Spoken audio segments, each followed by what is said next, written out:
Hello and good evening, everybody. It's good to see you again on this Friday evening, possibly Saturday morning, depending on where you are. But thank you for coming and joining me, and on a special night because I get to have a special first-time guest, my friend from Canada, Minty Root. Hello, everpony. Minty, how are you doing?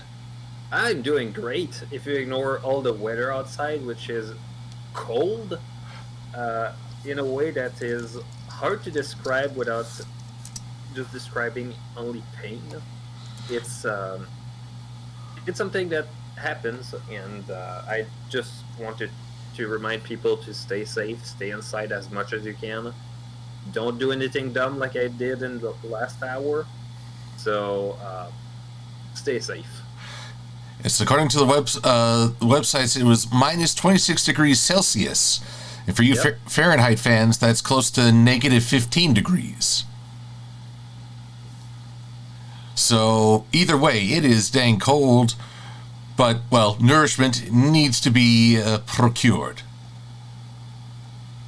It's all part and parcel. And joining us tonight, we have some shout-outs in Legit Chats. I see Pokemon Fire Eevee, Komodo Steel. Little Heart could not join us, but wanted to wish everyone a happy evening. Greatly appreciate that. Brian Luna and Renmon 565. Ren's Corner, Vulpecula Einfield. Jude 3300 and Katie. And Trinary, always good to see you. Thank you for coming once again.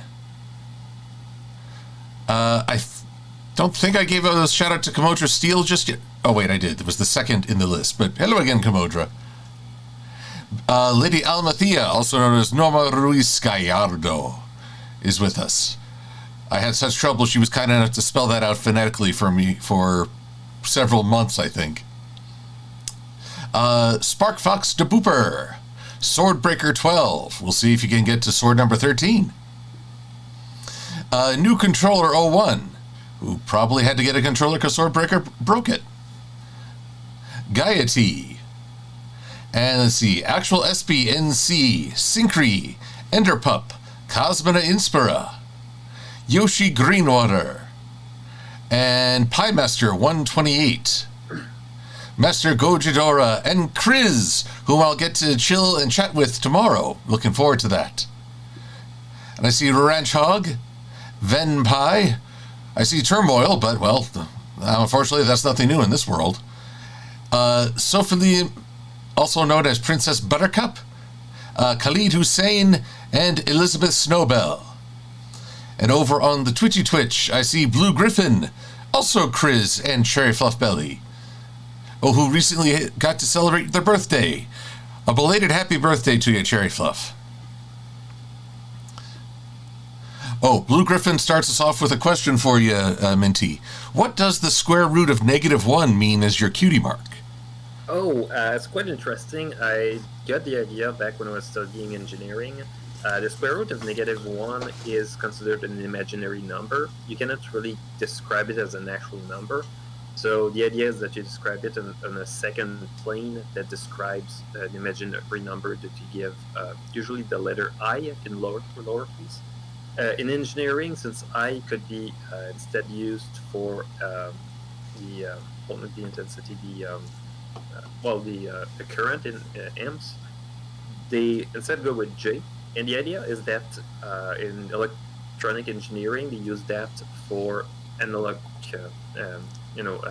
not analog, but alternative current. Because the idea is that since it goes to, since it goes in a circle going from up to down, the idea is that you describe it as, for example, if you have a circuit that goes with a capacitor or an inductor, it will shift the actual flow, the actual wave you're going to get with that signal. And since you affect that in a way that also sort of works with that idea, that second axis of imaginary numbers, the idea that you can describe that as that you can describe that current with imaginary numbers that shouldn't exist, and it actually works well, I thought was really interesting. And I was thinking, well, it's kind of nerdy as as a cutie mark, but if you oh, and no, actually, I did drop out of engineering after second year. It wasn't really that I wasn't good at it. It's just that I realized I didn't like it as much. But yeah, I did find it fascinating, the idea that you'd use a number that shouldn't exist to actually do things that do. And one of the things I was thinking of is if you look, for example, at animated shows, none of that exists, but it still feels still feel that it has a lot of impact on your life. It can tell you a lot of lessons that could be very important, can give you reasons to stay, to keep believing, to keep your hopes up. Um, and for example, I'm thinking of The Owl House, which is really, really, really great. And I saw a lot of myself in that story, which is a story about witches, which don't exist. And that's really the power of the world of animation and the world of filmmaking. So there's sort of the very convoluted reason why I went with that cutie mark, and also because I was I was looking for a cutie mark that was not taken already, and I've seen some people they went with music notes, which I did find funny because I was thinking of the population of Equestria that would have have music note cutie marks, and how oversaturated the music market would be. And I did find it funny, so I decided to go with something a bit more I wouldn't say vague, more uh, a bit more abstract, so I could add more meaning later. And also I thought, well, ponies are not just their cutie marks, so she has a lot more to her than just that. So Well, it's excellent, and I love that it's a symbol for imagination as much as for hard engineering concepts. Also, Chris let me know the Discord line was coming in a bit quiet. I have turned off the noise filter and tried to boost le signal. Is that working for folks? I can also boost, I think, the volume on Discord. So maybe that will help. How are we sounding now? Also, Brian Luna says that they love Minty's OC. She is cute, wants to give the hugs. oh, So, alrighty. So, Swordbreaker. Oh, and I see Jakob von Parkar, whom I had the pleasure of recording with last weekend for the MBS show. And I know that Champ to Stay hopped in. Now, we have some traditional questions that come along with appearing on this year's stream, Minty. First off, Thomas the Tank Engine and Friends. Have you ever seen? not really. For some reason, it was never really something too big in Quebec, at least to my knowledge. I was just not looking the right TV channel. I don't even recall if there was actually a French dub that we did locally. So it wasn't really something that really, that I was not really aware of when I was young. So definitely something that, since I never grew up with it, I just look at it and it does feel really weird, to me, because I didn't grow up on it. And of course, I can understand the appeal that people see in it, because it looks like something that, as a kid, I would probably have been curious about. But yeah, in my case, I didn't really grow up with it. And then a question from our more brony time. Have you ever read Agents of Smile? I have not, and I don't remember Scope talking a bit about it, but that's pretty much it. Unfortunately, I haven't had much time to look at all the extra material that we have with the franchise. So, which I think is a shame. It's just the reality of just not having enough time in our lives to look at everything. So. Oh no, I understand. Truth be told, most of the time the answer to both questions is no. I guess I make a very specific range of friends, it seems. So Thomas is usually known of but not watched, and Smile, there's a lot going on in the fandom and in life beyond. So there's only so much time and hours in the day. And let's see here. Also, I want to give a shout out to a first-time chatter over on Twitch, Little Pips TV. Glad to have you here. And Minty, how are you doing overall? I'm doing much better than that was out of nowhere. Doing much better than what happened with me in November. I've been recovering since, so I'm really glad that things have been improving since. It's been a lot of stress because I've been moving to a new job. It's a lot of things to it's a lot of things to learn, and I'm in the middle of a new project, so I'm really it's a lot of hype and it's a lot of pressure to try to make the best. And yeah, I think if I've been through a lot, I've been through a lot of things, and if I've been able to, I think I'll be able to face a lot more. So I'm confident. Well, you've got a lot of people rooting for you. I think that people here in this chat are rooting. I am certainly rooting for you. I see what you did there. Yes, it happens, even when it's subconscious. I will always own the pun, but I will throw it in there. Also, thanks to Trinary for the donation. Much appreciated. Let's see here. So I know I saw some questions earlier, but I will try to go through those. Oh, also greetings from Epic Fable Reviews. Thanks for joining us. So tonight, right now, not going to focus on the illustrator. I recently started a foray into Toon Boom Harmony because I rather foolishly want to keep pushing how I present Silver-Quill. And if folks were there the first night I tried to do things, I finally managed to figure out how to get gradients back to normal and create a presentable Silver-Quill. Oh, and I'm forgetting. Because there's a lag between what I say and what's on the stream, I'm going to stream for Minty my desktop, so it's real time. That may affect the stream.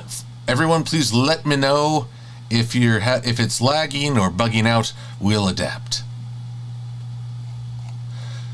But let's see here. I can already see part of your node view, and oh my god, I can feel the pain. I believe there are roads in Italy simpler than this. This is a bowl of pasta to me. This is, and I think it. Oh yeah, Discord doesn't behave the same with screens. But yeah, usually the approach I would go is that I group with you should have an option.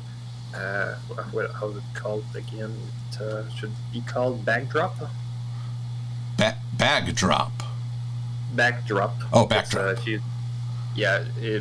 just makes a little box you can put some of your nodes, and the box itself is inert, so you don't have. It won't actually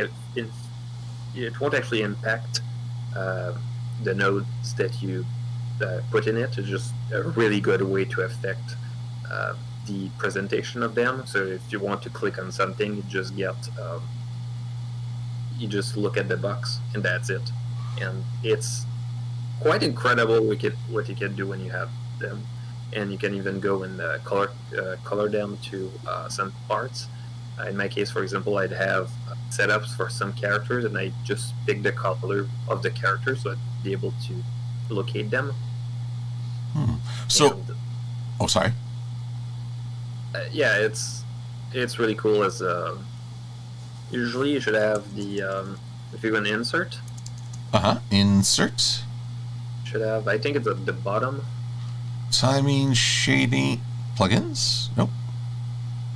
Oh, Combine. actually, go in the, if you click the 3 little lines you have in the, at the corner of the node view, it's really weird. You have 2 ways to insert stuff, and neither of them are the same. It's really weird. Enable. So insert. Drawing group. Oh, backdrop. Huh. And by default, if you already have something selected, the backdrop is going to take the shape of that. That's good. Cool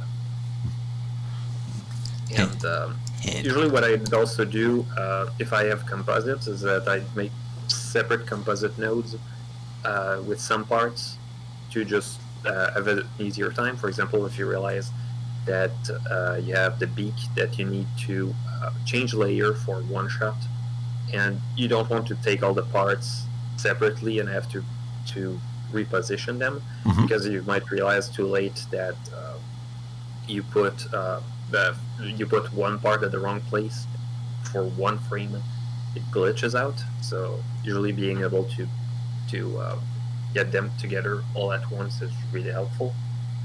I guess.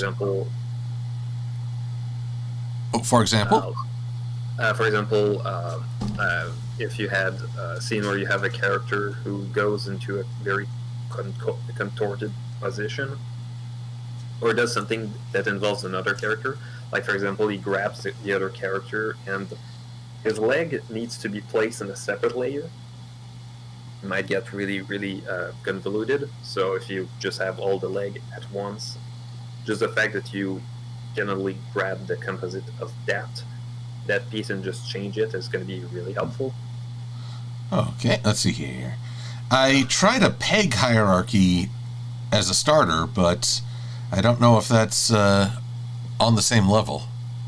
Yeah, a peg hierarchy is really good for if you have, for example, you want to do an animation of a part and you realize that you want all the animation to be shifted instead of having to reanimate all the pieces. For example, if you have your arm and you want to get, I don't know, you just want to rotate it a bit without affecting the rest of the animation, you can just take that peg and just move it, which is really helpful. In some cases, if I realize that I have a piece that I'd like to, for example, I'd like to add a secondary animation to that, I could create a new peg and then put some animation in that peg that will be added to on top of the other. For example, what you can do, for example, really, really, the most cheated approach I could think of, you can add a shake node to the little shine on the character's eyes to just get it to shake a bit. And if you get the right speed, what you can do with it is that it's going to make it look like the eye is wet. And if you get 2 for each one of them that are synced to the same seed, and they go at the same speed, it really is really going to sell the emotion. I see. And of course, you can play it. You can play it more comedically. And of course, if you have a peg that has an animation that is synced up, and you just copy that peg, the second one is going to follow the animation because they have the same function link. Which, unfortunately, I learned it the wrong way because, as it turns out, I'd forget sometimes that I have animation in one of the pegs and I need to do a duplicate. So it keeps the animation, but they're no longer linked. It's basically just a copy that gets to be independent. It's pretty cool. For example, if you have, for example, with pony walk cycles, if you have a leg that just does a loop going back and forth, and you realize later, well, I did a leg, so I'm going to make a second leg and just take the same loop and just shift it in time to get the forward motion. just by having that, for example, you can also do that on deformer. If you do a duplicate, you can also take that and just shift it, and you can copy the keyframes then afterwards. My goodness. I mean, It's a lot. a part of me is trying to keep up with all this as, well, it's all new technology makes you just a little hesitant, technophobic, I guess. So I'd like to give a visual to what you're saying. So I've got the head shape peg, which is the sort of the head of the head. But effects, right off the bat, I'm not seeing an effect window or pane. So it's just I think I got a problem. I don't see your node view when you're streaming on Discord. Oh, that's probably because this. You may find this funny, or I may just sound stupid. The first time I tried switching between projects, I was like, "Where's the navigation window?" I didn't realize I just had to close the window I was on.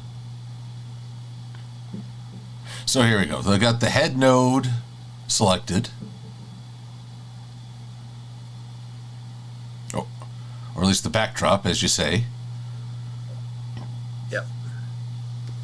So what you can do is that you can take all the ones on a peg to get the to basically be able to move all the pieces on that one peg. And what you can do is that using a kinematic output, you can put a deformer on the neck.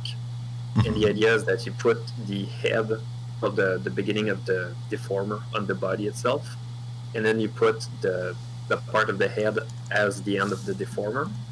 And what you can do is that you take the end and you put a kinematic output node that is connected to that peg.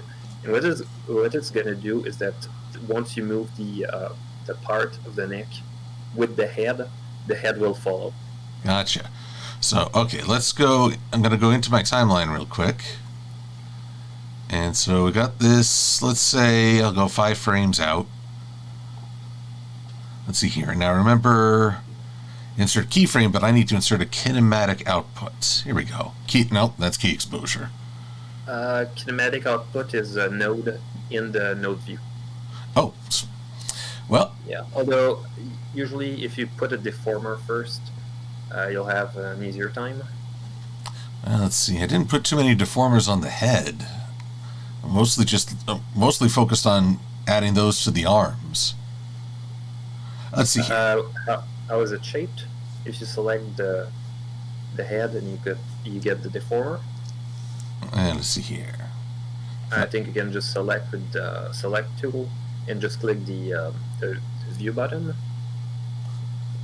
The view button? Oh dear. No. So you know the button you click on to create deformers. There's a button right on the right to it. Should be the one that looks like tools. Yeah, this one. There we go. Here we go. Enabling deformations. Here we go. And you can select show selected deformer. Yep, this one.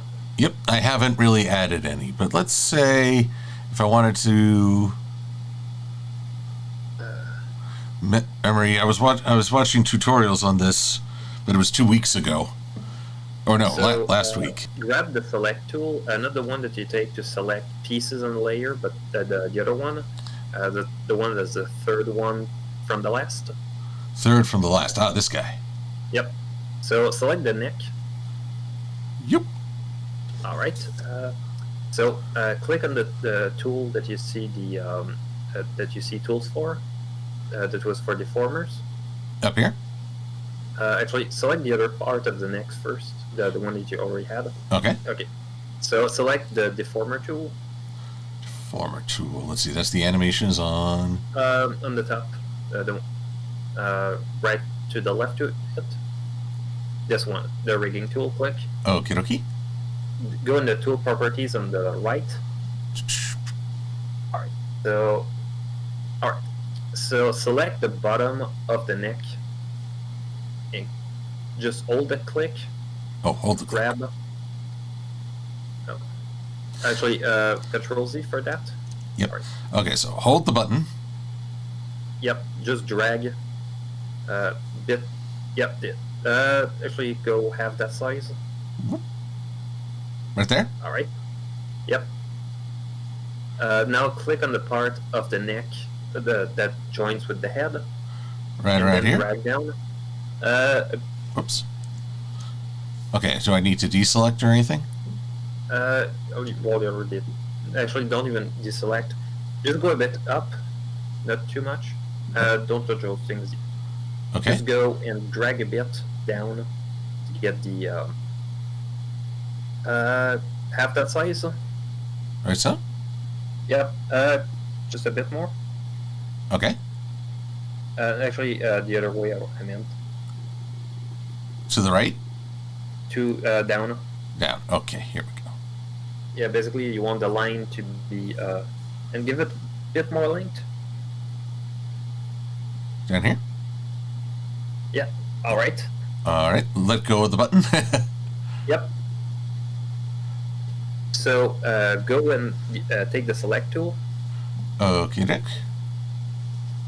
So now just test how it goes. Click on the end of that deformer and just move it around just to see how it deforms.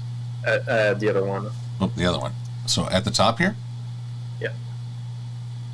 Oh. Oh, so if I want my character to lean forward. Yep. But you realize that the other pieces don't connect yet, right? Not yet. Yes, I see the feathers at the top are peeling away from the body. Okay, so now unselect and just Control Z to change back the position. Okay. And now go to your node view. Node view. All right. Once you're in the node view, press O on the keyboard. It's gonna center on the deformer. Okay. I'm in the node view. Oh, but I'm not having much luck. What have I? Yeah, you might. What have I wrought?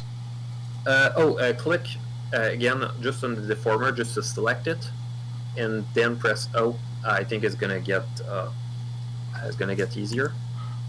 Well, okay, that makes my life like 10 times easier, just being able to navigate like that. So what you can do now is that you can select the other pieces that are not yet affected by the deformer. Huh. And using the little arrow to get back from one level from the deformer, you can then select the deformer and just plug it as the input to that piece. Okay, so I'm assuming curve is the deformer. Yeah, you're still in the group of the deformer. Okay, so, but if I go up with one view? Yep, you should see the group. And basically groups are just a little node that contains other nodes, with the multiport in being the input and the multiport out. Here we go, the deformation, neck cover. So, what I tried setting up, this is a partial view of the neck, so that if this front leg swivels forward, it'll slip between the feathers. Little trick of the layers. So I'd really love if the other neck view, pardon me one sec as I find that, there you are, you blessed little thing. That's the rest of the neck. So I should link the deformer to that? Yeah, just the rest of the neck. Don't touch the legs yet because they won't be affected. Basically, you have the green links that are basically just changing the shape, and the blue links who are affecting the group order visually. I see. So, yeah. Oh, so how each one is wired into the composite view affects how they're viewed. Yep. That's why I suggest multiple sub-composite nodes, so it's a bit easier to keep track of everything. Basically, the idea is that once you know which composite node contains a group of things, you can just select that. If, for example, if you had a shot where you have a leg that is just not meant to be there, instead of deleting the leg, you can just unplug it, and you still have it just in case. And This is usually fascinating. what I do is that if I have two setups with two different legs that are meant, for example, I realize that I need a leg that uses a different deformer that just doesn't look right. Hmm. And I just want to unplug it to plug a different one. It's a lot easier. See. So to link the deformer from the neck, I call it the neck cover, to the other neck, which of the two green connectors do I move? Just grab the end of the deformer, just click on it, and then you can just grab to create a new link. And basically what it will do is that it will just link it, and basically it just links the two at the same time. Okay. So when you say end, like just here at the corner? Actually, I don't even see that node view window from my Discord. What? Treachery. Treachery, I say. Yeah. There we go. Let's see. What if I put the node up here? There we go. I can see. There we go. Okay, so you are immensely patient with me, and I appreciate it. Oh, that's all right. I mean, that's one of the things with the. But yeah, basically just select the bottom part of the node, which basically the bottom is the thing that the result of the deformer. So basically you have, and once you connect it to the other, it should work. Although usually I don't connect deformers and pegs. Usually I connect the peg to the deformer. Oh, connect the peg to the deformer. Okay. So instead go this way. Maybe. Let's give it a whirl. Just see what happens. Oh, nope, I did something wrong. It's still connected to the main part. You just need to connect to the other part. So select the other part. Here we go. Yep. Yeah, press O. Oh. Okay. Yeah. There it is. Let's get this dragged down into a. I wasn't kidding about the pasta bowl. First time I saw that, I thought, "Oh God, what have I done?" You just gotta comb the pasta, like very messy hair. And you just need to brush it. Well, there's my tragic flaw. As many can attest, I haven't need to brush my hair in quite some time, because I got none. So just plug the output of the deformation neck cover on the on it. Okay, like so. Yep. Okay. Now, if you try to if you try to just move the deformer, you're going to see that the two pieces move at the same time. Oh, incredible! There we go. That is magnificent. And if I further link the head peg, I can have him swaying. Although I'm gonna have to warn you, you have to do another step first. So click on the little arrow in the deformer to open up the link again. Multi-port, offset, all that good stuff. Do right click to insert. Insert. Basically, right click to the drop down menu to get the all the options, and in deformer, the third option, you should have an option called kinematic output. Let's see here. Yes, it's not showing on Discord. Deformation, bone, distort, and weighted. It should be in bone. Kinematic output. Okay. There we go. Huh. So plug the end of curve into kinematic output. The bottom one to the top of the kinematic output. There we go. Huh. Connect the end of kinematic output to the multiport, the multiport out. It's going to create a new entry for that.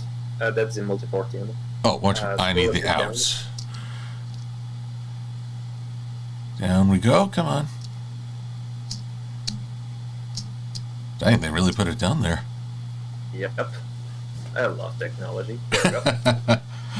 So now go outside of that group, locate the peg that you connected all the head pieces to. Oh, here we go. Well, not all, but I got a group started at least. Oh, now the peg for the head shape. Yeah, if you have, I think they're all converging to one. Yes, they are. Which I thought was clever at the time, but may have actually been my undoing. Neck cover, no. Wing, front leg, yada, yada, yada, yada. Head shape, there you are. But that's TVG, so that's the actual file, not the peg. Actually, you could create a new peg. Oh. Go put it on top. Actually, it's connected to something else. Check the green line, see what it's connected to.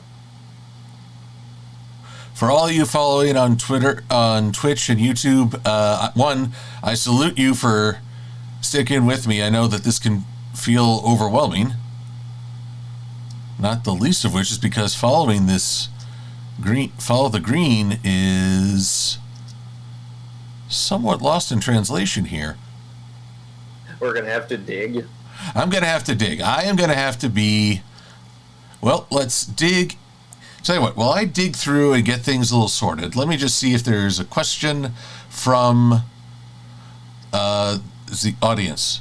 Oh, Fetch26291 says, temps in New England are the negatives, with wind chills in the negative 30s and negative 60. That winter or Arctic snap is really laying into us. Also, I will thank Swordbreaker12 for reminding me to save. Oh yeah, Toon Boom does have an auto-save feature. It's not on by default for some reason. What? It's really frustrating. Really? Treachery again. Load, save. You know what? I can look into that on my own time. You're already helping me with so much. But let's see here. A question came up in the chat.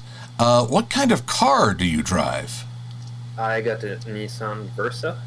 It's a pretty small car, but it works pretty well. So, not complaining. And of course, I don't drive sticks because... Actually, it's not that I don't know how to drive it. It's just I don't have enough practice. And I don't want to be... don't want to get started with something I don't know too early. So... I get you. I'm much the same. I've never been able to drive a stick. Had a little practice growing up, but not enough that I feel confident. And I think I just found, yes, the peg to which all is connected. We found the peg. The peg. It is all right. So, what you're gonna do? Take the group that the group for the deformer, the new output we created with the kinematic output, and connect it as the entrance, the entry for that peg. Okay, so that's this one down here. Bring it up. The other one. Oh, the other one. My bad. So, this peg right here. No, the one that is connected to nothing on the deformer. Oh, okay. This should be the. You see one that's not connected? I'm afraid I don't. The little green square that has no line connected. Let's see. There's this green square here. Yep, that one's connected. I mean the one called Deformation 11 neck cover. Okay. You see a little. This thing. Dot. This one. Yeah, that one. So now go up and connect it to the top one for the peg. Here we are. So, right there. Yep. My gosh. I almost feel like this is a complex wiring. You think, but that's a default, that's a very simple one. Now, go try to move the deformer again. Can do. Oh, wow. What is love? Baby, don't hurt me. I'll see if I can find a way to get better music, because you don't want to hear me singing. I don't want the stream to get a copyright strike, so... Oh, it's not even monetized. I don't know if YouTube cares. I don't want to get in trouble with them. But if you want to see some body horror, try connecting the left input, the left output of the deformer instead of the right one. You're gonna see why we use kinematic outputs. So put that on the head shapes too? Yep. And now try to move the head. Whoa! Oh, I'm melting! Melting! Oh, what a world! It can get very gruesome if you set it in the wrong way. Oh, this is wonderfully entertaining at the same time. But let's see. I think I took away. Yes, I controlled Z'd that connection. What you can do now is that you can actually link it to the rest of the body, because if you click on the bottom part, you're gonna see that the neck doesn't follow anything else now. Bottom part of the deformation? Not in the node view, but in the viewport. Ah, okay.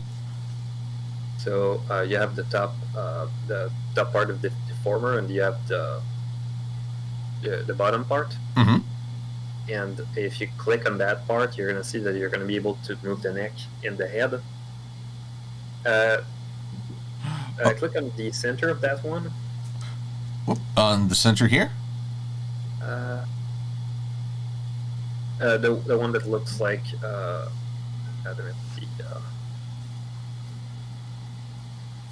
don't see where your cursor is. Because you're holding the rotation part that's linked to it. So click the other one that's right next to it. Okay. Yep. The movement. Now try to move it. Oh wow. Yep. That's the main issue. This is when I start feeling a little lightheaded.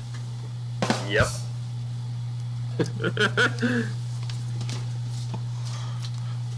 Oh. So what you can do is that you can actually use the deformer for multiple things.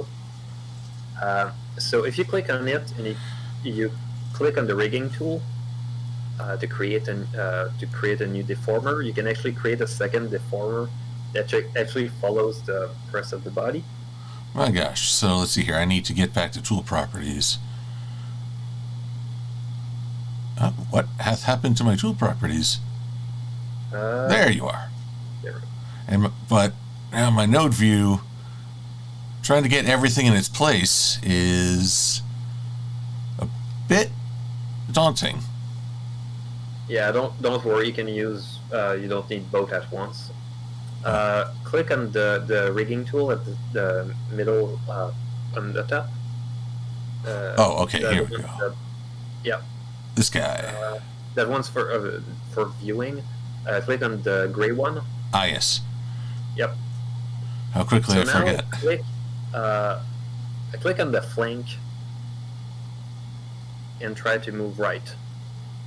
Okay. Oh, actually, click on the center part. Actually, no, you were right. So, click on the middle of the flank. Okay, right around. I don't know if you can see my cursor. Here we go. Yep. Okay, so click there, drag right. Yeah. Go half length. Whoop. Yeah, you don't need to make it big. Actually, make it like 60% of the length. There we go. Okay. Let go. Yep. Huh. You're gonna see that it's created another purple one right next to the middle, on the front of the body. And you scroll to zoom. You see that one, but you see the smaller one. This little one right here. Yep. So click on it, grab it. Okay. And move it to the left. To the left. Okay. So Yep. changing the curve to match the body. Yep. And you're gonna try to make it as straight as possible. Oh. Basically. Straight, huh? At least as straight as possible while following the shape. It's one of the problems with Toon Boom. It's really finicky with the length of deformers. Okay, so something like this?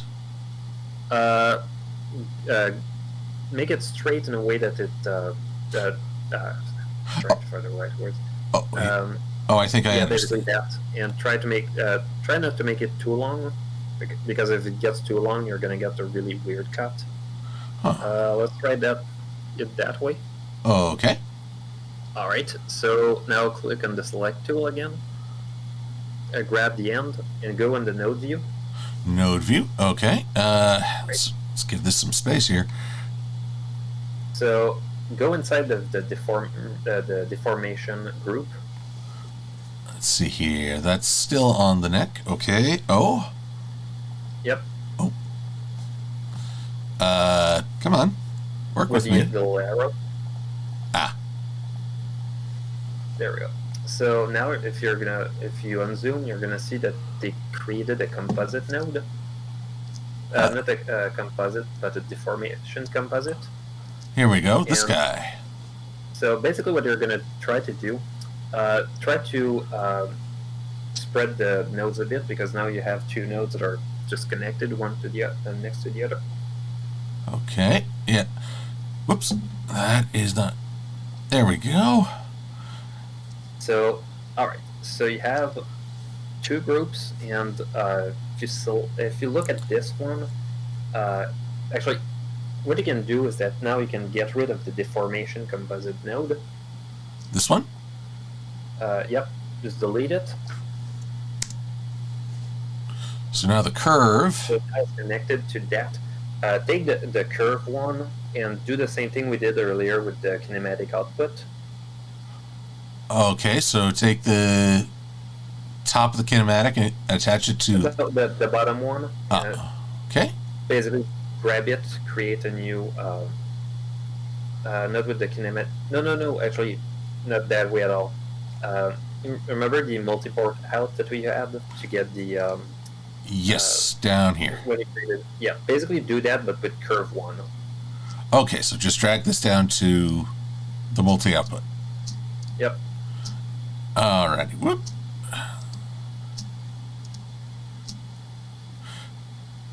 Oh, and, odd question. I noticed that you use Control-Z. You work on a Windows computer. I do. I completely forgot, but yeah, you use Command-Z instead, which is, I mean, it makes sense, but I mostly use Windows in part because of the get more flexibility. I do appreciate what the newest computers have in terms of the newest Apple computers have in terms of Apple Silicon, but the ecosystem is really close. And I used to have a MacBook, but it's pretty frustrating, the lack of updates. Like, I think 4 years after buying it, I couldn't get new updates. So I got a PC that I've been using for almost 10 years and still running Windows, the latest version I can. So yeah. Wow. And that is, well, it's good to consider. When I got into Mac, it was back in the days where it was very distinct in their categories. Windows was for Office programs, accounting and word processing. Mac was for artistic programs, but that differentiation has disappeared. Yeah, well, part of it is that one of the things that they did was Photoshop. That used to be a Mac exclusive, but they realized that they could port it to Windows. And back in the days, one of the things that they had was that it was back when Macs had the PowerPC architecture, and IBM was really struggling with the G4 and the G5, as we also do as a fandom, but different G5. Oh, well done. They were eating too much, and they couldn't really make laptops out of it, so they kept staying with G4 for their laptops and G5 for their desktops, and the G5 desktop was loud. Just existing made the fan spin. So that's and at one point at one point the Power PCs were really powerful. They could do more within the same with the same clock cycles, and because at the time they were trying to push the megahertz to try to make it as fast as they can by pushing the number up. And at that point, with Photoshop, since the Macs were really powerful for that kind of things, it was much more made more sense to buy those programs on Apple computers that were already they were looking stylish and they were really fast until they were not, and they started porting some of their software. They started making Windows versions of those Apple's original Apple software. Well, I say Apple, but not made by Apple, made for Apple. And then they got bought by Adobe, who decided to take Flash, Photoshop, Illustrator, Premiere Pro, and just package them in a single package. So, yeah. And part of it also, you have VFX studios that some of them might have used Macs because of things like Photoshop, which was really good for matte paintings. And of course, it was not the only package. But the fact that you can now, because back then they were not even using Windows PCs that much, we were using SGI workstations. For example, if you look at movies like Jurassic Park, they use that for all the computer special effects. And actually, I think that's even where it's a Unix machine. I know that line comes from. And SGI workstations were not desktop computers you could actually use for you couldn't really just use it for Microsoft Word and that stuff. This was really dedicated to that. It was really expensive. Mm-hmm. And at some point, I think the first movie to actually start using desktop computers for special effects was The Matrix. They were running out of computer resources, and if I recall, they were saying that they were begging Pixar to give them a version of RenderMan that would run a desktop PC to render those things. And they did a version that would run, I think, on FreeBSD. And so they just bought a bunch of Dell computers to render those shots. So an added bit of, well, first for The Matrix, sound like they were the first to really make full utilization of a surrounding camera array. And now I find out they were the first to use desktop. Well, they were not the first ones to use desktops for production, but that kind of use for desktop for that kind of render was quite new. In terms of first animated movie done on desktops, it was actually Jimmy Neutron, the movie, which was the first movie done on desktop computers. Well, they say off the shelf because they could actually just go to Best Buy and just buy it at the shelf, and that was really the first until other companies decided to also invest in that because since you had a lot of customers just buying more pro computers that could get cheaper, having two tiers of computers that were not compatible was just no longer made sense. You had SGI who at some point decided to just make with those computers with their software. So yeah, intriguing. And then you have things like Alias War Animator, which turned into what became Maya. And Maya was in 1998. They started making a version for Windows, and it's quite funny because that version, the interface barely changed with what we have now. So it's quite baffling what you have now with that just feels like it makes perfect sense, but back in the days were really new.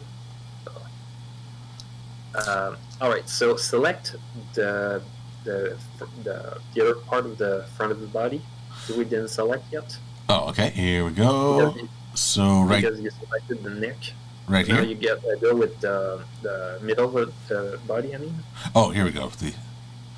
Yes, this is all grouped together under a tier, or can you ungroup it? Yes, or at least I will. I will attempt. Let's see here. So wing needs to go above, and front leg needs to go behind the wing. So now it should just be the chest. There we go. There we go. and select the other body part that we had earlier. Not the other body part, but the one that connects to the back legs. Ah, okay. Yeah, yes, this one. Oh, let's take the tail out of there. Yeah, I think we can reconnect the tail later. There we go. There we go. So, what's left? Oh, hindquarters. I was very fun with my labeling. There we are. And so select that and the other piece. Press O to get to where they were connected in the node view. Here we are. Hindquarters. So, all right. So connect the green output of the group node we had to the green input to those two nodes. Okay. So green right there to the output of here. And the new, there, this one. Okay. And, I think you didn't connect the both at once. You might need to connect the other one. Oh, okay. Hindquarters. Oh. That one was connected. And the other one. Let's see here. And this one. Oh, there you are. Chest part. Take you. And down here. Whoop. No, actually, don't do that. Oh, okay. You don't want to connect it yet. Okay, my bad. Actually, you selected the peg that controls everything. So, and I think it's connected to the neck. Oh. Just scroll down with the node view. Okay. And okay. I think it might be connected to something else. Okay, then I will undo that just so I don't doom us. Let's see here. I do appreciate. Yeah, come on. Oh, yes, it's. Oh, okay. I think both are connected at once. Just select the piece and click the first green option on the deformer tab on the top. Deformer tab up here. Tool properties. No, the middle one. The one with the gray tool that created lines. Oh, here we go. There we go. No, actually, don't select the gray tool. Select the green one. The green one. My bad. Select the tool. I think you might go back with the select tool and you select the other piece. Okay, this guy. Yep, and click click with the one with the 2 instead. Here. Yep, this one. Okay. Yep, and if you click. I don't really. Okay, I guess I don't have. Go back to your node view. Here we go. Back to the deformers. Oh, you unconnected it by mistake, I think. Phooey on me. Okay, I will. All right. So I'm going to take this. Oh, there's the hindquarters deformer. Yep. Now, click on the bottom. No, on top of that, the hindquarters. Yeah. Okay. And no, you're not. Sorry. No, you're trying to connect the deformer created for it. It's not the right one because we just created a new deformer. Mm-hmm. So just take the blue layer that you selected and select the green little green dot on top. Okay. So let's see. There's hindquarters. There's the green dot. My bad. Yep. Now go connect it to the middle input. Down here. Yep. Okay. Now go select the little 2 circles with the lines which you flipped. Yep, there we go. So now you can actually affect the shape of that one with the deformer. Huh. So you have this. You can try just moving it around. All right. So movement, that's linked up. Yep. So you get both pieces that can move at the same time. Oh, and this has a bone structure too, so if I, like, sag for some reason. Yep. This is fascinating. And it's the same for the one with the neck. Now, what about the rotation? Whoop, woo, whip, Yep. woo, whip. I might... Okay, so in a situation where I just want the neck to go down, not necessarily the hindquarters or the plot, I'm not sure. Would I have to disconnect this function, or... You could. Usually what I would do is I try to just deform the front. Although what you can do for that, go select, go inside of the deformation group node. Okay. Okay, so click on the little yellow square on curve_1. Okay.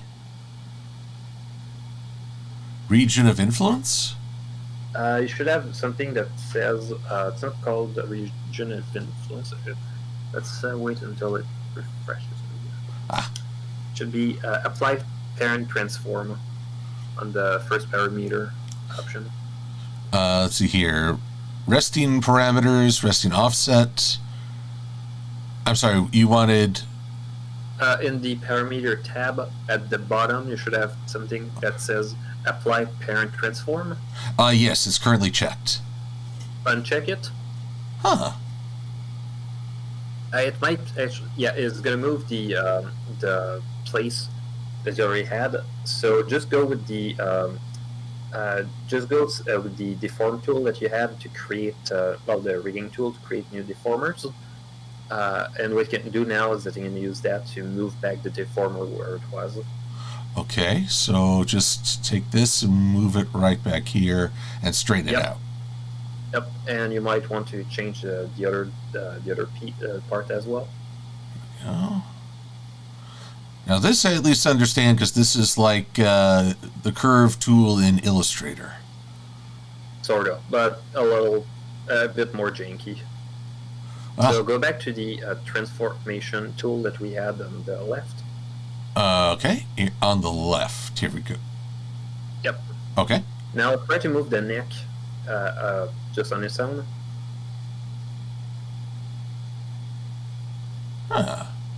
There we go. Interesting. Very. And the rotation. Oh. Clever. Whoop. Well, now I'm just going in circles. Wee. This right here. This is cheap entertainment. Yep. I'm just picturing him just trying to eat, but literally just that movement, like in there's one bird with the water thing. What's the name again?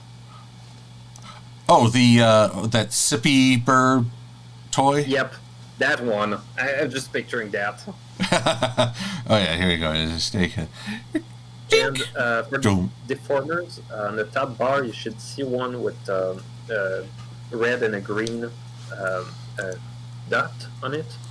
Let's see here. Not on these deformers, but on the top bar, I mean. Yes, red and green. Yep, click on it. Reset keyframe. Oh, There we go. so that's if I need to just get back to 0.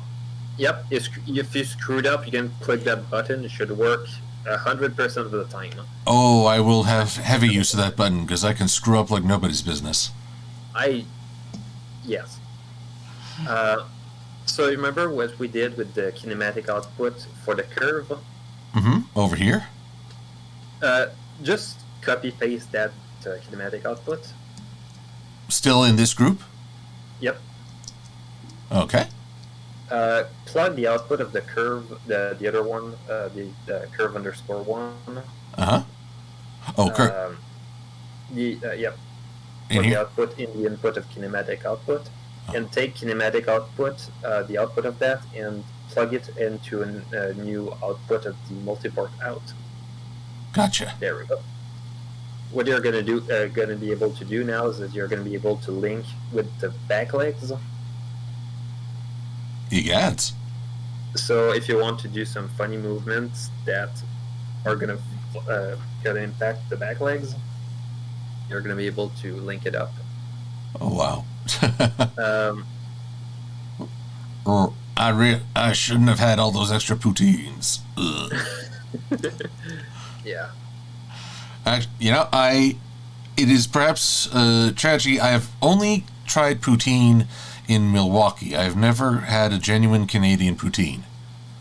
They're pretty close. Some of the places do have to work with the limitations, so they're not going to go with regular cheese curds, but they're going to go with fried ones because some limitations with the ones that they can actually obtain.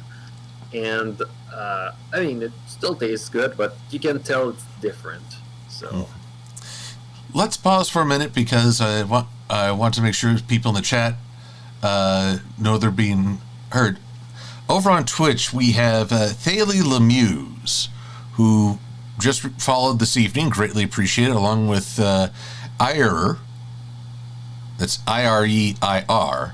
Irer. But Lemuse is very happy to see you, Minty, and is celebrating. That's my mom. Oh, well, that's even better. Hello, Minty's mom. You raised a genius. Also, we had a question. I don't know if you are a fan of Transformers, Minty. I didn't really grow up on the franchise much. There was the one with the Transformers Energon. They had CG models for the Transformers, and everything else was 2D. Yes, I remember. Grew up on. And of course, there was the Michael Bay one, which was trying to find the nicest way to put it. Unique. I would say like 50 people shouting different things at the same time. The action scenes, like it's complete chaos all the time. It is. I can say as someone who... And it didn't bomb at the box office, so I can't really complain too hard about those movies, but I can see why the fans might have felt a bit betrayed. Mm. Yeah, if you go by money, it's difficult to fault Michael Bay, but money is only... Well, it's not even a real part of a genuine experience. No, we can't get things done without money, but at the same time, you want to make something good. And box office sales don't always reflect that.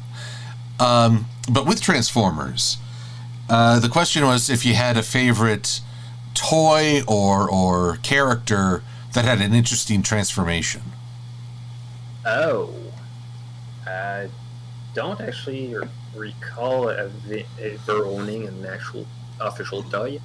I'm pretty sure I got a knockoff at some point, and I think it was the dollar store, and I don't recall much. I thought it was really cool to see those toys transforming, but it was less about the fact it was related to Transformers and more the fact that it was a toy with some creative things involved. So, no, that's fair. Part of a lot of the fun of the Transformers was just seeing how they fit together, and I grew up with that franchise and owned a small army. Though funny enough, the engineering has improved so much that I'm actually very jealous of what kids can now enjoy in the same franchise. So, but my favorite Transformer toy, to answer the question in the chat, is actually a very recent, it was only 2 or 3 years ago, a release of an Ultra Magnus toy.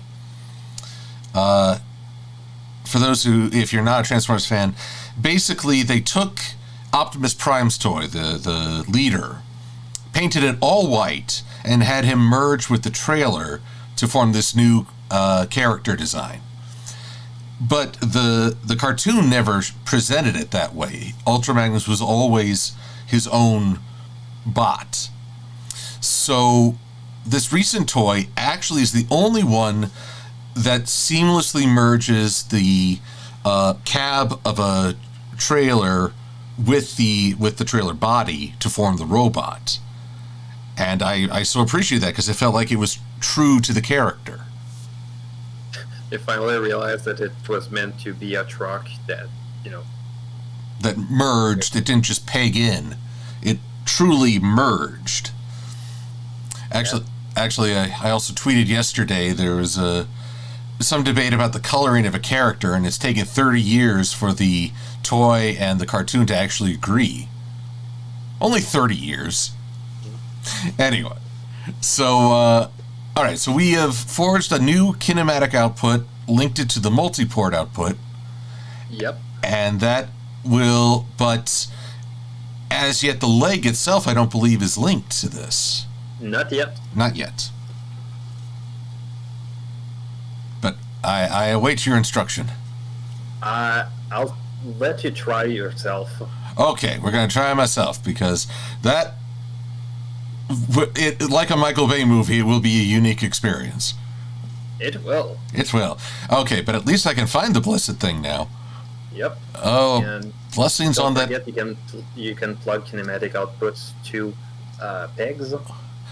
Okay, so yes, that is the peg, because it's the P, and now I see this little green, and I believe if I put that up there, am I cuckoo for Cocoa Puffs? Now you can try it. Oh, very nice. You can also do that for the other leg, and you can do that for the tail. Yowza. Now, I guess the only concern is if I go too far, what's a good way to fill this gap? Simply click on, Control Z to undo the deformer. Okay. All right, so select the piece with the select tool. Yep, right here. Whoop, come on. There we go. The other one. This guy? Yep, that's the one that's causing trouble. Open up you see camera and you see drawing? Yes. Open up the drawing. Yep. Oh, there we go. And you can see where the stretching is going. Yes, this part I am at least familiar with that's the part I managed to figure out somewhat on my own with more than a few tutorials. Yeah, that's the closest thing I can think to Illustrator. It really gives you the purest way to see your layer if something just breaks. So it's a really good debug tool if you realize that if you realize that something is going wrong. Oh. And hey, there we go. Incredible. Now, okay, and, this is another.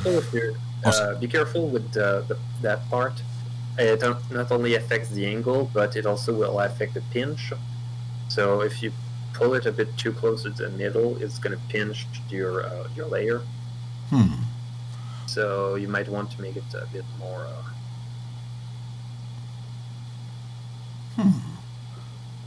Okay, well, and this resets.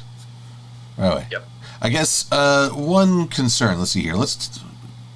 Without the wing to cover it up, I noticed that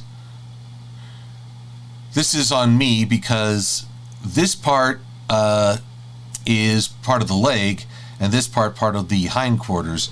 I can probably change that as well in the drawing. Let's give that a quick. I think you might also want to move a bit the deformer to be at the closest, the middle of the center of rotation. Oh, okay. So if it actually bends and rotates, the part will actually rotate around itself instead of rotating against the. There we go. Okay. So. Yeah, it'll move the anything with a kinematic output. So just ignore the leg at that point because it's gonna snap back. Oh, cool. Yeah, it's weird. Okay, so now back to the selector.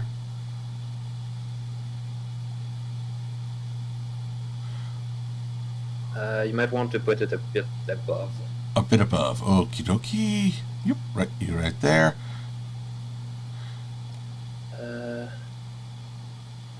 Yeah, it might be a bit of trial and error. Oh, I'm all about the trial and error. Yeah. Here we go. And also, I might just need to change the drawing somehow. Yeah, I think it might just be an issue with the shape, kind of. In worst case scenario, if you really have a part where the wing doesn't cover it, I think you might just be able to cheat a bit, because you can still move the piece while it's under a deformer, Mm-hmm. and basically it's just extra range. It's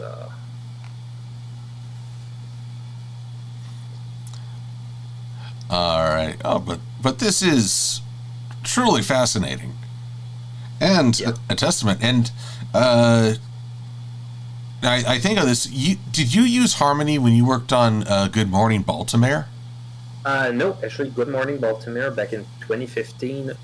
Actually, we did use Harmony for one piece, and it was PD just doing the animatic because it was just faster drawing with it. The brush tool is also superior in Harmony. Mm-hmm. The actual production was done in good old Flash, and we did try to push Flash with what it could do. And of course, it was just we only had 4 months to produce everything. So I'm thinking, for example, the one shot we had with the 3 characters just walking down the hallway, and a lot of people thought it was actually made in 3D, but the actual perspective was just cheating with scaling, basically taking the inverse square law, the idea that the scale and the rate that things scale at a distance. I just made a fake curve that kind of looked like that, and I offset it in time to get the distance.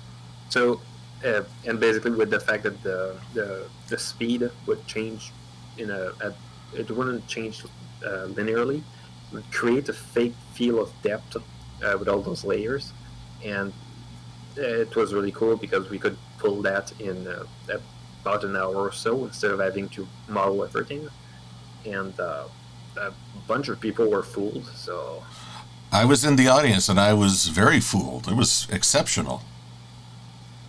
my first production done in Toon Boom was actually the Fall of Sunset Shimmer. I realized when I was working on Luna's Determination that Flash was just not um, was just getting old. I had some problems, for example, some layers that I wanted to export separately for some pieces. For example, I had a shot of Star Swirl with his cloak, and the idea was that I wanted to have some wind. I just wanted to have some just turbulent displace because it was not meant to be too complex. And I had to separate the layer and to export it manually. It was it was tedious, and if I had to change my mind about anything, I would be screwed. I didn't realize like there's got to be a better way. So, and PD was talking a lot about Toon Boom, and I gave in. I decided to try myself because at the time was still I was in a weird spot in my life, so I realized let's just go and just try to learn it while things are, as a distraction. And the one thing that actually may I share my screen to show you a bit how the Toon Boom rigs kind of started? Yes, I can. If you don't mind my sharing with the group, I'll stop sharing. Actually, yeah, I wanted to do that to share with the group. Okay, I can make that happen. Yeah. So let's share my screen. So, Okay, so let's. this is a treat, folks. You're going to see what a real animator can do. So instead of sharing you, there's a final rig because it would be.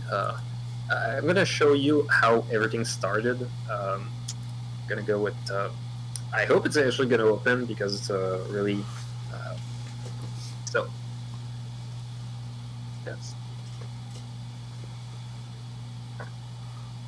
So you have the.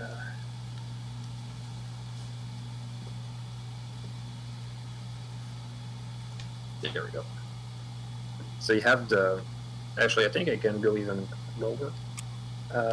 So the idea was very simple. I realized that for my sunset rig, I wanted to have all the pieces, and the idea was it's all set in 3D space with those 2D layers. And basically, the idea was that, for example, the horn is set at an angle, the eyes are set at sort of an angle, and you have And basically just by arranging those layers in 3D space, with the fact that so it's not that well explained, but you have an option here called Enable 3D. And basically, once you select Enable 3D, instead of just rotating in 2D like that, you can actually take the layers or set 3D space to actually move them. Incredible. And well, I could actually go, and the idea was very simple. I could actually go, and I could have some very subtle head movements. For example, she could no, or go up like that, and just the fact that you could have those options now just made it so much easier. And I realized later, well, let's go and past the point it just breaks, like everything just doesn't work well. And do I have? Okay, that one's even it's really pre-production. There's a lot of things that are wrong with it. Let's open up a more newer one.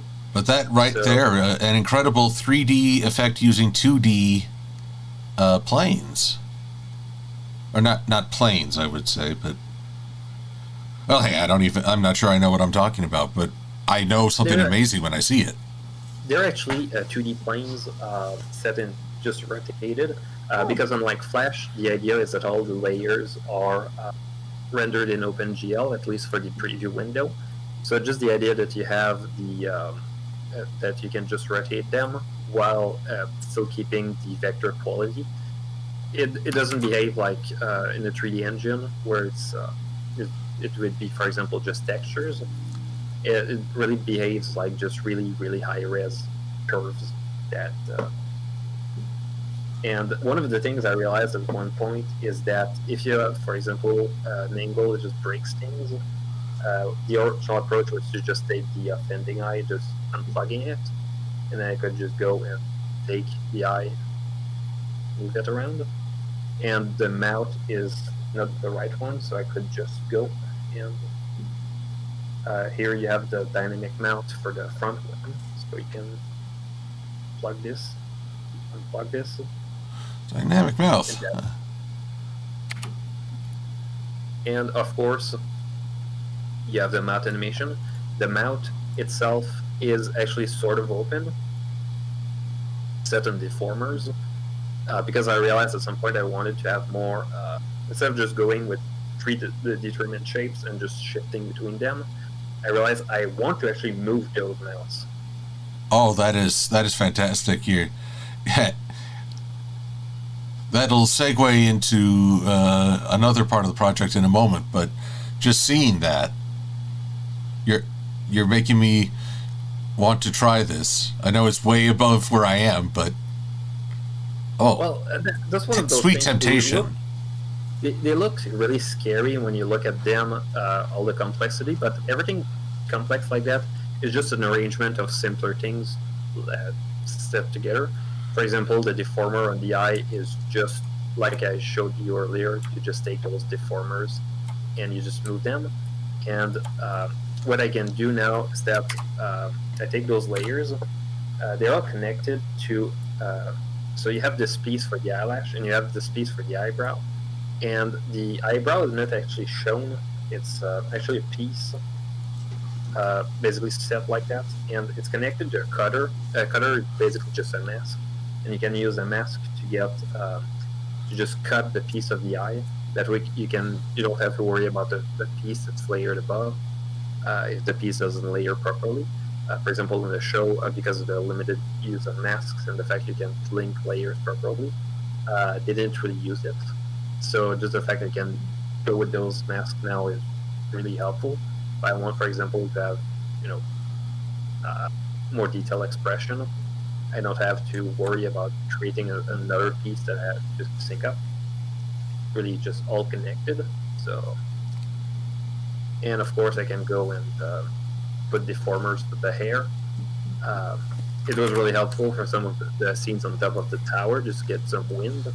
So, and of course you have, when I was talking about it earlier, when you have the deformer for the neck, and of course it kind of breaks, and you just have to animate all the pieces to make sure that they line up. For example, if I go with that, I can also and just move the piece here, and then I can go and rotate the main a bit.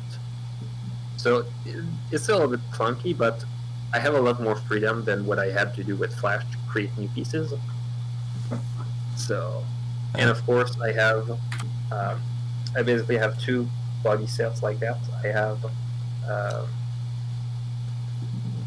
so you have the front of the body here, and you have a second version that's set in profile. And basically the idea is that since it's set in profile, but the nodes are connected together, you can actually move this piece along with the... Wow. Yeah, and of course that's the older one. So what I have now, the more advanced version of that rig, I can actually move the... and I connected the front leg with another deformer. So, for example, if I have a pose where I have she's more assertive, so she just puts her body a bit more forward like that. And just with that, I have the legs that follow, and then I can move that part of the body, and it's also still connected to that. Wow. So I can, and of course, if I realize that during the animation I have her and she just turns her body, I can actually just shift back to another profile view like that. And I realized later, well, let's go with, for example, if I want to have some perspective, since all the layers are set in 3D space, I can actually go and actually have a bit perspective. It kind of breaks past the point, so it's not perfect, but if I work cleverly, I can actually work around that. So, and I have things, for example, since all the layers are set in 3D space, I can also cast shadows that actually match. And one of the things I was really proud of, let's go back to actually, let's stick to this. You can actually take the pipe peg transform and actually have the reflection. And if you look at the front hooves, like they connect, and the back hooves connect. So, because there's a lot of cartoons where they have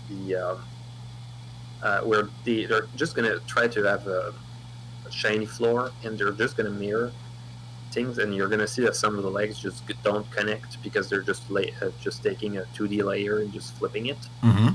But the idea that you can go with that gives a lot more flexibility. For example, if you look at the scene in Missing Out, where you have Starlight who's reaching the cutie map, you see her reflection in the floor, and the fact that the reflection can actually match even at crazy angles just saved a lot of trouble for me, because if I had to try to manually try to track, which I actually had to do in the beginning of Harmony, because I had to actually put that patch because of the reflection didn't match. So just having those options is a lot of freedom. And yeah, you can also have things like it's a bit more crazy, but you have I have the deformer on certain pieces of the main, and the main you have the drawing tab. You have two layers, so you have a layer for lines, and you have a layer for color. So if you separate them and you connect it to an auto patch, basically just take the auto patch of the bottom layer, connect it to, well, you take the bottom layer, put it in the auto patch, and then you composite it on top. And what you're going to get out of it is that the outline is actually just going to create itself. So if I have the thing created a composite part, you really see that the outline is not going to split. So you can have multiple tones, because most mayors have at least a duotone mane and tail. You can. In this case, I'm more excited about the fact that I can use that to get, for example, this pointy end. I can actually just move it, and the outline won't break. It's really going to be a closed shape. Yes, that makes a lot of sense.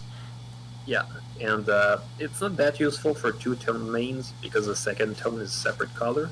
But just the fact that I can add this to my my scene gives me so much more freedom. Oh, and that's the name of the game. And you have some cheaty bits. For example, all the pieces. I realized at some point, like, I need an outline, and basically the problem with the outline is that because basically since the head is done out of multiple layers, I need an outline that's consistent in size. And the original approach was to just go with basically just they call it matrix size. Basically, it just grows the size of something, and I realized like it won't work for me because I need something that I can actually see on the viewport, and sometimes it's going to be very weird. So just a bunch of instances of apply pick transform in all directions. So go with that. So you get one that shifts on one side, so you get that part of the outline on this side.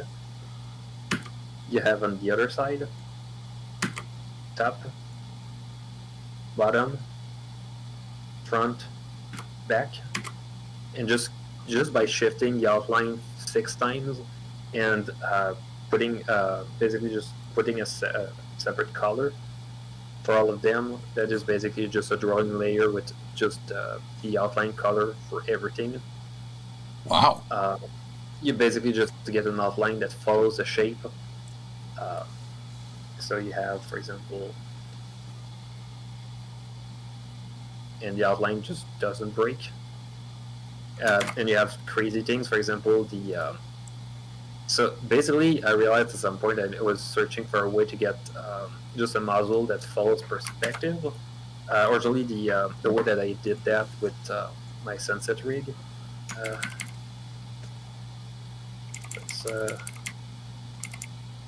basically the approach I had was the same with the mount. Should I just go with yeah, let's reopen everything. I was looking for a way to get subtle perspective shifts, and it shouldn't take too long. It's loading from a hard drive. There we go. So I was looking for a way to actually get some perspective shifts with the head, and the problem is that it's basically just a line on top of the muzzle, and it just breaks from separate angles. And the approach I found with that was I go with this. So I have here a muzzle switch, and the idea was that I have the switch that switches between different angles depending on what I need, and that's pretty much it. And I realized at some point, like, no, it kind of sucks. So I realized at some point, like, let's go with something that does it like automatically, like you can feel that the line just follows the head. And I was trying to find a way to do that automatically, and the dumbest solution came to my mind. So you have this piece and this piece, and they're basically just 2 pieces. And the idea is that this one is layered, is basically more forward, so it's going to rotate more dramatically than the other one. But since you have composite nodes, and composite nodes, you have the import or the ring, you can go with 2D, 3D flat, and 3D. And basically by setting it to 2D and just reverting the order that they should be, you have a piece that shouldn't be in front that gets in front. Oh, so as they slide, kind of like plates, they maintain the view seamlessly through sort of an optical illusion. Yep. It's kind of like that one dinosaur that always follows your view because it's set. It's basically just done upside down, and nobody notices. So just the fact that I can actually have that is just incredible. It is, and it's always fun when sometimes the simple solution is hard to see because we're so close to the problem. Or, in this case, the challenge. I'm baffled because that solution was only introduced with Missing Out. Like, I had 2 different projects of massive scale where I didn't even think about that at all.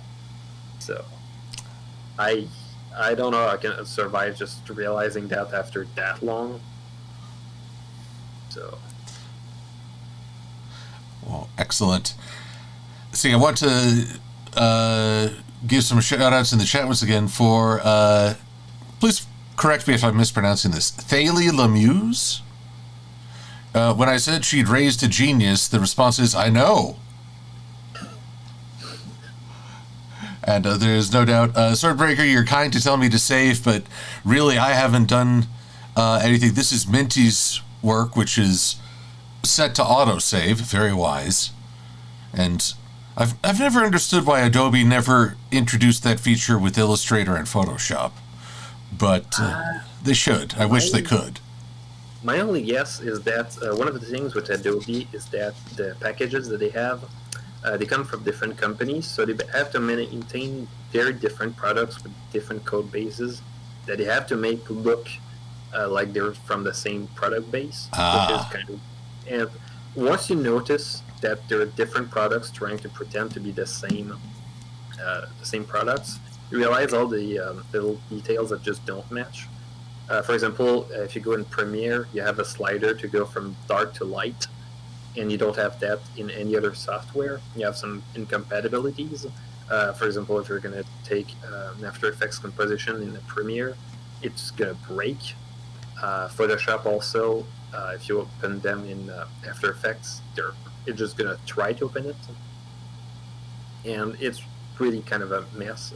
And my guess is that they either didn't think or they were considering trying to add autosave, but they have to basically rebuild it from scratch. So that makes a lot of sense, and also explains why little quirks. One of the things I had to learn very quickly, After Effects, if you're done typing on the screen, you have to hit Enter and not Escape to get out of the typing. Otherwise, you hit Escape, your work goes away. In Illustrator, you type things out, you hit Escape, and, well, you're good. Everything stays the same. So now I understand what you mean by different productions and trying to look the same. Yeah. It doesn't help that a lot of their software is ancient. For example, Flash started in 1993. And After Effects, I think it's around that same time.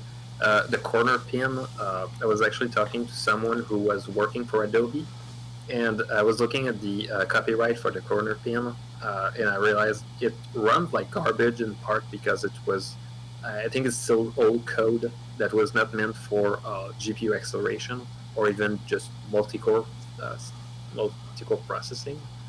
And just realizing that it's that old, it's incredible. Or the one dreaded lens flare that is default in After Effects. Once you recognize that lens flare, you see it everywhere in old movies and old productions. Oh, I will have to keep my eyes open for that next time. I'm sorry I ruined it for everybody, but that's... Oh, no, it's not... Welcome to my world. It's incredible just recognizing it. In part because I overused it in the past, so I'm part of the problem. Oh, no, I think you are far more part of the progress. Besides, you say it ruins it. I think it could be a wonderful running joke. If I get a bunch of those movies together, I can have a segment, The Lens Flare! Or that one font, Trajan Pro 3. It's a very specific font. For example, the thumbnails for Luna's Determination, the beginning of Harmony, use them. And you're going to see it with a lot of movies. They're going to use that because it just looks fancy, and it's free. So there you go. It's very iconic. You just said I think it's the official font of Utah. So yes. UK Bedesser. Again, I'm not. Screen names are hard, but you mentioned I'm a Google thumbnail. I don't know what you mean. So if you have a link you could supply, I'd be curious to see this. Let's see here. On the topic of lip movement, because I love the rig you've set up to have this fluid motion on the pony mouth. If I could change gears on what I've been working on, I want to get your thoughts before we close out for the evening. Sure. So let's see, I'm just gonna move this. Well, okay, I'll close this screen share for the moment, and I'll share mine again. Streamlabs desktop. Oh. There we go. Try to share the screen instead of sharing the app, because it's kind of weird. Yes, I get what you mean. Let's see here. Screens. There we go. Screen 1. Much better. Let's see here. I believe I have this minimized. Nope. I got to open it up. I realized as I'm trying to get another video out, I realized I couldn't master rigging and animating in time, so mostly I've been trying to focus on Toon Boom's switcher. So, and then I'll export this and work with an After Effects model I've already got set up. But I'm doing it sort of the older way that you talked about, simply swapping images to create the illusion of movement. And I have to say, I've fallen a little bit in love with the drawing substitution tool. But I'd like to get your thoughts, because I still think it's looking pretty amateur. So here's what I got so far. I've never bought into the phrase, never meet your heroes. That's not to say that disappointment isn't part of the process. It's a guarantee that the flesh and blood person you idolize will let you down in some aspect. I think it has more to do with learning not to idolize a person and instead recognize the ideals you may have assigned. Those ideals are worth pursuing, even if the real-life person can't measure up. So I worry there's too much lip flap, or beak flap in this case. Okay. There's one thing, you're doing it at 29.970. So the timing is definitely going to be a bit different from what you're going to see with animation. So I think part of it is that. I think if you're going to change the frame rate, the timing is going to be screwed up. Oh, okay. It doesn't. It doesn't. Zoom in a bit to your timeline. Here we go.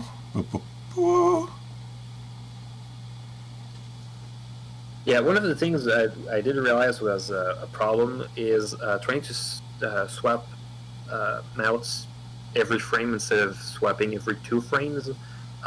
You're going to feel like your mouth is running, and in real life you're going to see that your mouth is not going to run that fast. Because you're probably thinking of phonemes, basically just mostly as letters in words. And while it's not wrong, you don't realize that your mouth doesn't move that much with the sounds that you make. It basically just goes, it feels a bit more like Jello, and tries to make the sounds as the mouth goes on. So what I would focus on, because I see that you have mouths that are open. I don't have very wide open, and basically it feels like your mouth is a bit locked in. Like it feels like you're taking like some kind of retainer that just blocks your mouth from going bigger, and just having a more limited mouth, you feel like you're just talking with the end of your lips. It feels like and if you go with bigger ones, very expressive ones, you can go with more range. Although you don't want to abuse it, you're gonna feel like it might feel like your character is shouting all the time instead of just putting more emphasis on some words. Pretty tricky. One thing that's pretty cool. You have a tool within Harmony that actually syncs up dialogue automatically. I tried that. I tried the lip sync mapping, but I didn't like the outcome. It also featured a very rapid transition. Yeah, it's not perfect either. So it can be used as a start, but yeah, you can.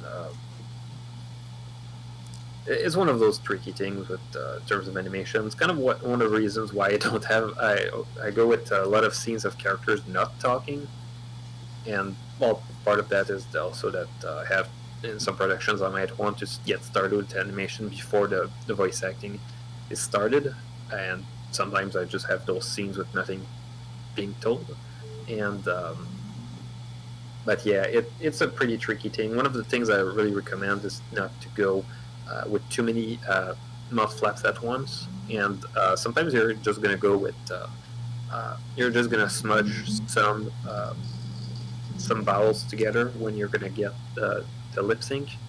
So yeah, and sometimes you're just gonna have the mouth just opening and close, and it doesn't sync up that much with the sound on the technical level, but when you look at it, it's gonna help out. And also, a thing that I realized a bit too late, you want the mouth to start opening before the sound goes. Part of the reason is that your mouth has to get started moving before you just try to make the sounds with your vocal cords. So just adding. I actually got a simpler approach to that. Oh. If you want to sync up, just press the minus key. It's going to shift all your keyframes at once. It's just going to move them all back one? Yep. Just the minus key. Huh. Do I have to click on, maybe click on the layer? Nope. There we go. Well, I'll be. Yeah, it's the extend exposure and reduce exposure. And basically what it does is you can actually just shift your keyframes by one like that. So if I go plus, then we'll move them to the right? Yep. Huh. It's taking a minute. My computer may be trying to process. The other thing that I was startled to learn is that Harmony puts a hard limit of a little over 8 minutes on a timeline. Well, actually, I've never gone that far with the timeline. Usually, with a production, I will just go with a single shot within a scene. And although Flash also has a limitation at 24 frames per second of 11 minutes, or was it a 60 frames? Yeah, basically, 16,000 frames. Past that limit, it kind of just freaks out. I think it just doesn't know how to handle more frames.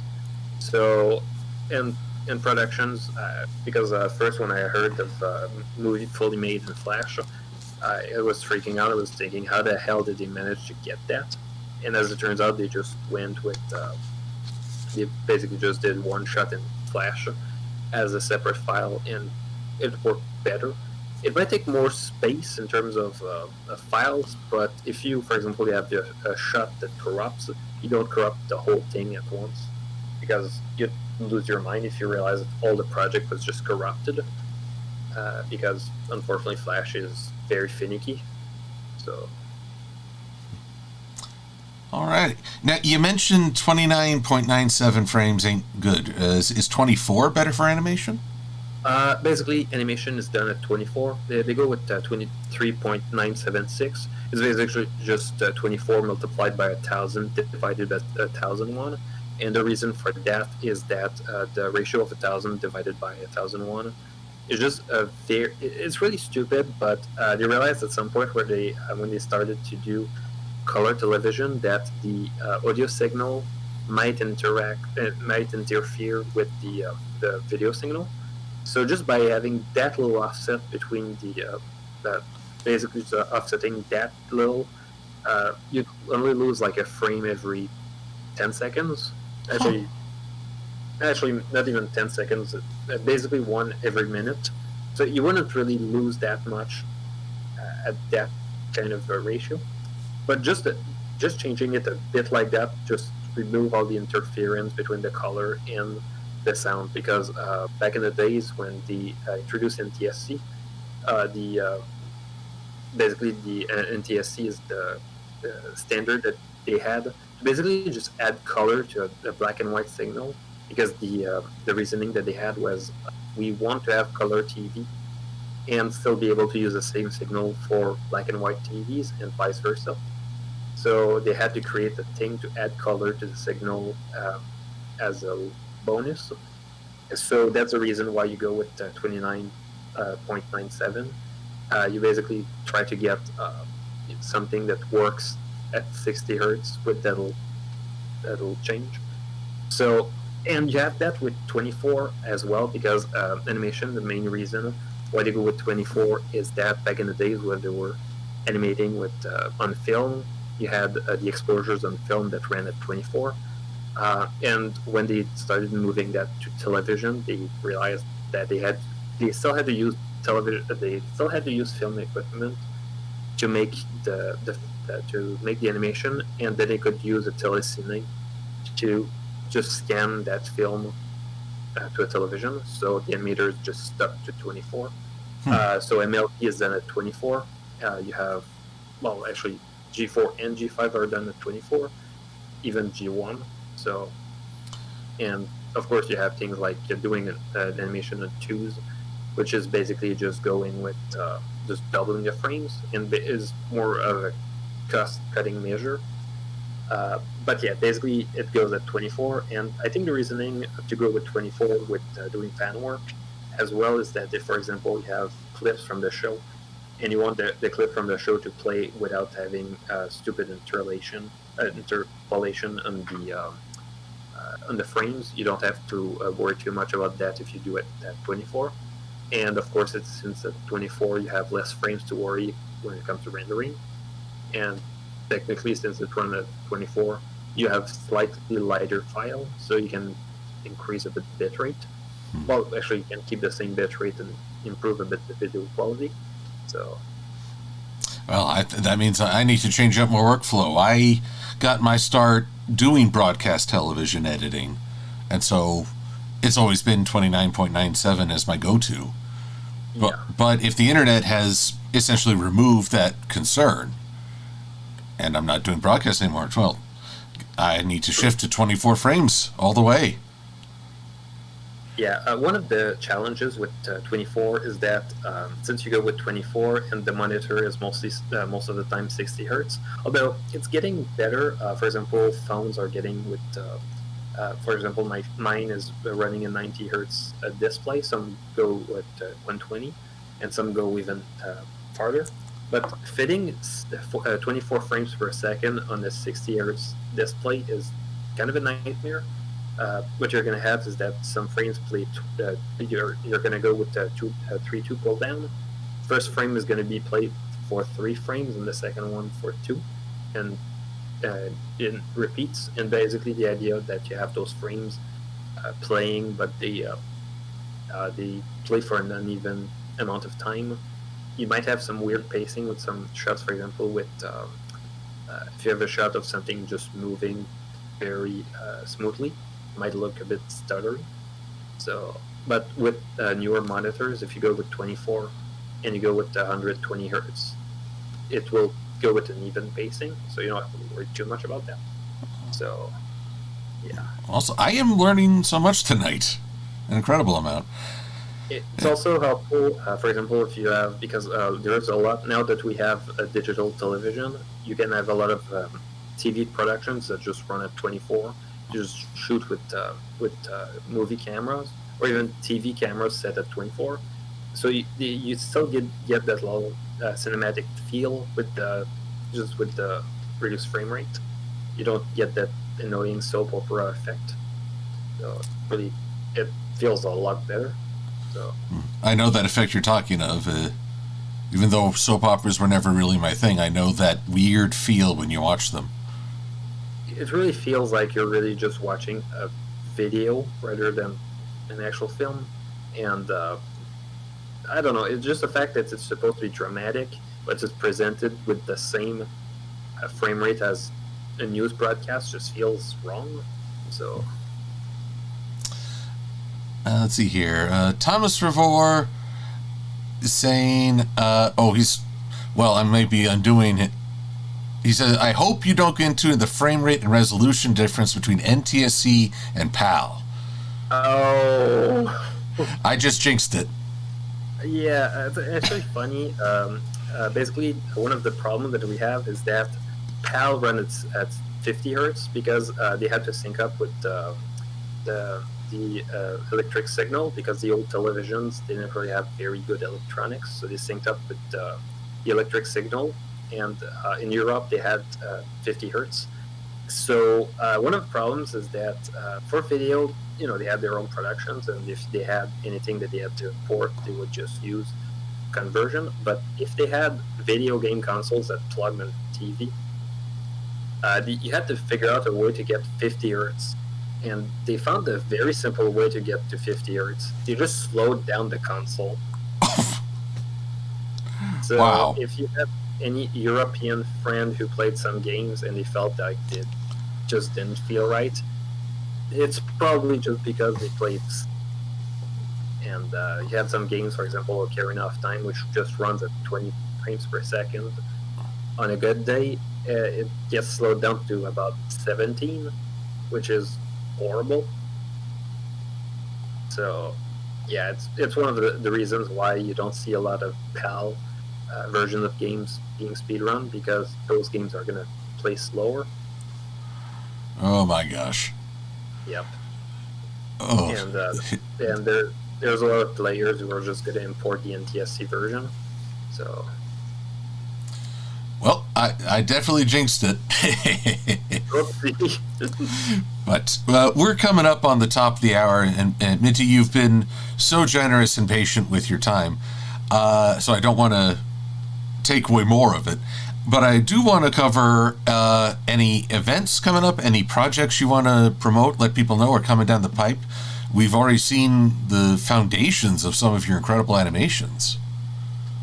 I can't really say right now. I'm trying to be secret about my next project. I did hint a bit about it. It's going to be pretty interesting because it's something I wanted to do for a long time. It's more of an epic. It's still short length, as always, because I realized that doing 20 minutes long animations is just not worth it. It's more like 10 minutes. It's higher stakes than Missing Out. It's closer to the beginning of Harmony. It's voice acted. I'm still working right now to try to cast voice actresses and voice actors. Also, actually, I'm trying to get more male characters, because I had a lot of guys just asking me, like, do you have any roles? Just with the fact that with the fandom, we have a lot of productions where it's more there's more female characters involved. So trying to get guys more involved. So I've been trying to work on something pretty interesting. And of course, not just fan animations, also have productions, for example, like I actually have trying to get the live action one going to be done soon. I have appearances at conventions. Unless my job is trying to get sneaky with me, I should be at HarmonyCon. It's actually, I'm really excited because I couldn't attend Ciderfest last year, so it's been since the last one was BabsCon, it's been almost a year, and I'm really excited to see what to show some stuff. So it's going to be pretty interesting. I have and of course I'm still on Twitter. I have I will talk about a lot of I mostly talk about behind the scenes of my previous projects, and I have one that I'm trying to save with our Hourly Pony, which is a Twitter bot that basically just posts one screen grab every hour of the show, and sometimes we get pretty funny screen caps. So right now I'm trying to get to figure out how to keep it working with the API issues, because they're trying to make it. They're trying to basically make me pay $100 a month to try to get it running, and this isn't acceptable. So now this is yet another Elon Musk choice that baffles common sense. Yep, and it's a lot of those decisions that just make no sense. For example, YouTube Kids basically just trying to take anything that is kid friendly in a way that I don't want to scare kids away, so make something that they'll enjoy, but they're not my main audience. But YouTube still thinks that it's made for kids, which it's not. Missing Out was about nostalgia. You had the Fall Sunset Shimmer, which is a lot. It's a lot about anger and the desire to run away, and lots of regrets. Things that kids might understand, but it's not something that they will relate that much about. They'll definitely more relate about the struggle to make friends, because it's a lot something that was close to me when I was a kid, but everything else just YouTube thinks that it's trying to be Coco Melon or something like that. It's not. I'm trying to make stuff that connect with adults and maybe kids, but yeah, it's one of those struggles. And of course, there was that one movie I was working on that canceled. And unfortunately, I cannot describe anything related to the plot. It's because my NDA is still standing, which is quite a shame, because I'd love to talk about my time on the production. So yeah. Oh, I understand. But well, I'm sorry I won't get to see you at HarmonyCon this year, but I'm hoping we can connect in person at later conventions. Oh, hell yeah. I would love that. But I so appreciate you taking the time to go over and just show me even a glimpse of the potential within this program. I've got a long way to go, but seeing what can be done, it really makes me excited to try it out.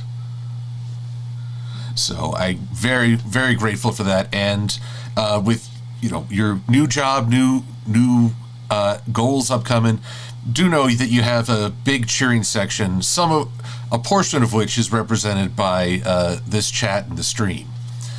And for all the folks at home, you can get to Minty's Twitter and YouTube channels. I left links in the description. So if you've not had the pleasure of seeing Minty's animations, please do so. You are in for a treat. So, well, with that, I think we're going to call it a night. Minty, is there any final words or shout-outs? Right now, no. Actually, with the HarmonyCon, I just want to say I will be part of the fan animation panel. We'll talk a lot about that, and we won't have as much time, but if you can go, and really hope to see you there. And if not, I will make sure to record it. I've been recording panels for the PAL, and I don't want people to miss out on it. So hope you'll enjoy it. Oh yes, I highly recommend. I've had the pleasure of being to some of those panels, and it's always amazing to see. And so, yeah, full recommendation. Check that out. And I hope everyone has a wonderful HarmonyCon. And I will hopefully see some of you all tomorrow as I hang out with the Chill and Chat on Chris's channel. And I'll post the link to that on the Twitter. But for now, I just want to wish everyone a safe and good evening and a good rest. Be safe and be well. I'm Silver-Quill.